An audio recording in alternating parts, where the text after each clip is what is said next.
സുരേഷ് ഗോപി മാധ്യമങ്ങളെ കണ്ടിട്ട് പറഞ്ഞൊരു കാര്യം, ഈ വാനരന്മാരാണ് എനിക്കെതിരെ സംസാരിക്കുന്നത്. കുരങ്ങന്മാരെന്തെങ്കിലും പറഞ്ഞിട്ട് അവരങ്ങ് പൊക്കോളും. കൃത്യമായിട്ടുള്ള രേഖകൾ വേണമെന്നുണ്ടെങ്കിൽ പോയി തിരഞ്ഞെടുപ്പ് കമ്മീഷനെ അവന്മാർ ബന്ധപ്പെടട്ടെ, അല്ലെങ്കിൽ അവരോട് ചോദിക്കട്ടെ. എനിക്കൊന്നും പറയാനില്ല എന്നാണ് സുരേഷ് ഗോപി പറഞ്ഞത്. തിരഞ്ഞെടുപ്പ് കമ്മീഷൻ മറുപടി പറയും.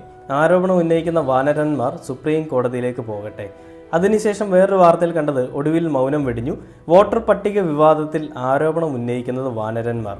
എല്ലാത്തിനും തിരഞ്ഞെടുപ്പ് കമ്മീഷൻ മറുപടി പറയും. അല്ലാതെ ഈ പറയുന്ന സുരേഷ് ഗോപിക്കൊന്നും പറയാനില്ല. സ്വന്തം വീട്ടുകാരുടെ പേരിൽ 2 വോട്ട്, അല്ലെങ്കിൽ നാട്ടുകാരുടെ പേരിൽ 2 വോട്ട്, ഒരാളെ തന്നെ 2-3 തവണ, അല്ലെങ്കിൽ ഒരു വീട്ടിൽ 2 പേർക്ക് മാത്രം താമസിക്കാൻ സൗകര്യമുള്ളൊരു വീട്ടിൽ 80 പേരുണ്ടായിരുന്നു എന്ന് പറഞ്ഞുകൊണ്ട് അതിൻ്റെ പേരിൽ വോട്ട് എടുക്കുക, എന്നിട്ട് അതിൽ കൂടി ജയിക്കുക. തൃശ്ശൂർ എനിക്ക് വേണം, തൃശ്ശൂർ ഞാനിങ്ങ് എടുക്കുവാ, തന്നില്ലെങ്കിൽ ഞാൻ ഇങ്ങെടുക്കും, എൻ്റെ നെറുകയിലേക്ക് എടുത്ത് വെക്കും എന്നൊക്കെ പറഞ്ഞ സുരേഷ് അണ്ണ, എന്തൊരു കഷ്ടമാണ് നിങ്ങളുടെ കാര്യം.